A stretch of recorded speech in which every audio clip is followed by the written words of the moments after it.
అదే మారిగా ప్రజల్లో గణనీయమైనటువంటి అభిమానం జనసేన అధినేత పవన్ కళ్యాణ్ గారి పైన ఉంది. ఈ మూడు కలిపి నిన్న ఒక సునామీ మారిగా వచ్చింది. అక్కడ ఒక్కొక్క సీట్లో మీరు చూస్తే 90,000, 90,000, 70,000, 80,000 మెజారిటీ గెలిపించారంటే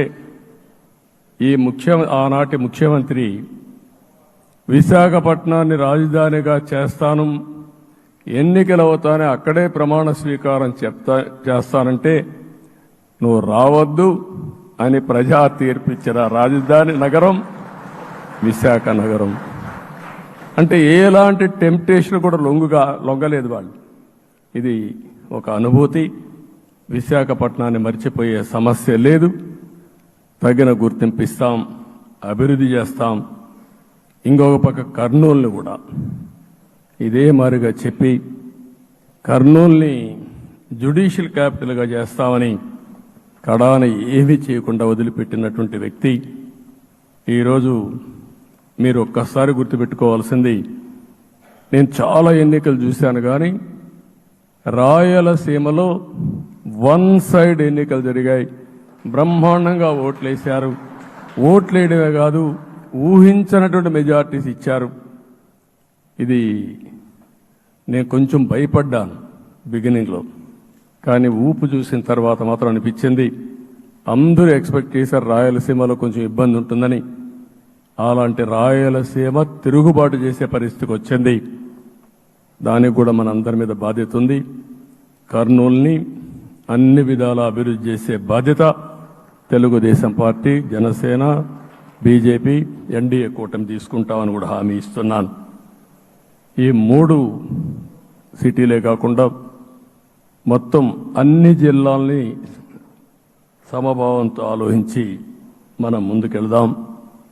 ఇంకొక పక్క మనలో ఏ కోశాన కూడా అహంకారం ఉండకూడదు, అరాచకం అనేది ఎక్కడా కనిపించకూడదు.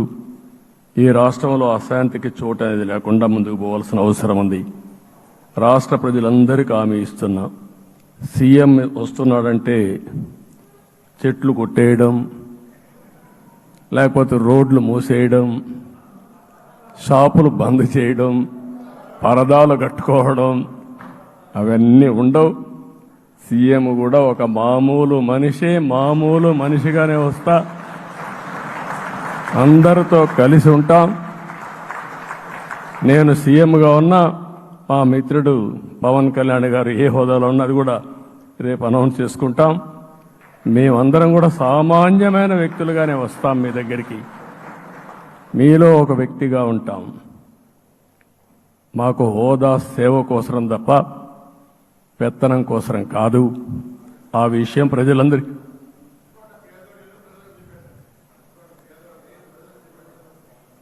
అవన్నీ చేస్తాం. ఇంకొక పక్కన మొన్న నేను వస్తానంటా ఉంటే వాళ్ళకు కూడా తెలుసు కాబట్టి ఎన్డీఏ అభ్యర్థిగా అంటే శాసనసభ నాయకుడిగా ఎన్నుకుంటారనే ఉద్దేశంతో, ముఖ్యమంత్రి అవుతాను ఉద్దేశంతో రోడ్లన్నీ కూడా నిలిపేస్తాను. నేను ఒకటే చెప్పాను, మేము వచ్చినప్పుడు ఒక్క నిమిషం ఒక సిగ్నల్కి ఇంకొక సిగ్నల్కి కొద్దిగా గ్యాప్ పెట్టుకోండి. అవసరమైతే ఒక 5 నిమిషాలు లేట్ అయినా మాకు పర్వాలేదు, కానీ ప్రజలు ఎవ్వరికీ ఇన్కన్వీనియన్స్ కలగకూడదని చాలా స్పష్టంగా ఆదేశాలు ఇచ్చాం.